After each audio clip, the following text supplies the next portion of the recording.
Shalom ou bracha, mes chers amis. Aujourd'hui, je vais vous rapporter un ma'aseh sur la joie de la mitzvah. C'était à l'époque du Rabbi Israël Baal Shem Tov, ce grand maître, fondateur du chassidisme, où il y a un couple qui s'adresse à lui. Il lui dit: écoutez, Rabbi, on n'a pas d'enfant jusqu'à présent. On aurait voulu que vous puissiez intercéder auprès du maître du monde, Akadosh Baruch Hu, pour avoir le mérite d'avoir un enfant.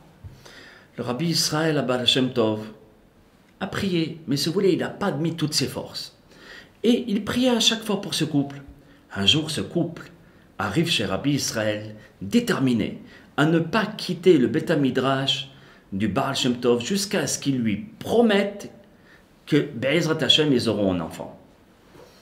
Et il commence à supplier le Rabbi d'intercéder auprès d'Akadosh Baruch Hu grâce à sa Kdusha, son abnégation. Hashem Idbarach ne lui refusera pas. Et c'est là où Rabbi Israël intervient auprès de ce couple. Et il intercède, il demande à la Shekhinah: je t'en supplie Hashem, fais à ce que ce couple puisse avoir un enfant. Mais on lui fait savoir, là-haut, on lui dit: écoute Rabbi Israël, cet enfant c'est décrété. Ils ne doivent pas avoir d'enfant. Vous savez, il y a certains grands maîtres où leur mission, c'était pas avoir un enfant. Le Hazonish n'avait pas d'enfant. Le Baal Haim Ben Attar, le Rahaim Akadosh, n'avait pas d'enfant. Beaucoup de Rabbi Melobavitch n'avaient pas d'enfant. C'est pas ça qui leur a donné le problème d'être des grands. Leur mission, c'était autre chose. Donc, eux aussi. Mais le couple ne lâcha pas.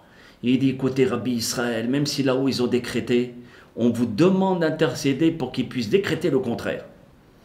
Et c'est là où Rabbi Israël prie, mais il prie tellement qu'il arrive, Baruch Hashem, à changer le décret divin. Regardez cette force. Et donc c'est là où Rabbi Israël obtient une réponse. Il dit: écoute bien, cet enfant, Be'ezrat Hashem, ce couple, Be'ezrat Hashem, auront un enfant. Et Rabbi Israël commence à danser, à danser, à danser. Il rassemble tous ses chassidim, et il danse, et il danse, et il danse. Et d'un coup, il s'arrête de danser. Les chassidim se disent: mais il n'est pas fou notre Rav. Pourquoi il est en train de danser comme ça? Et subitement il s'arrête. Tout le monde pensait, parce que, Baruch Hashem, le couple aura un enfant.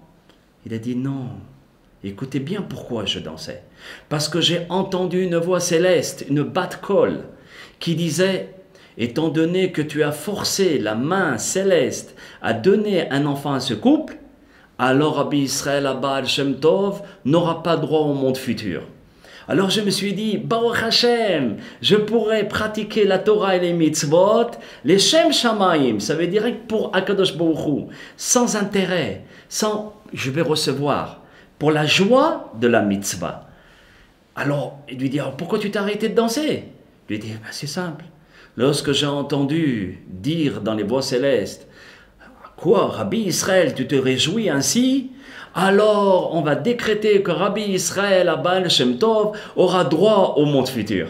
Et c'est là où j'ai dit: aïe, dommage de ne pas pouvoir faire les mitzvot pour la joie des mitzvot.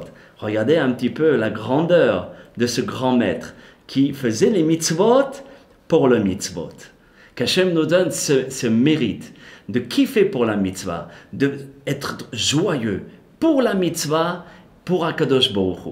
Amen Kenehi Ratzon. À très bientôt.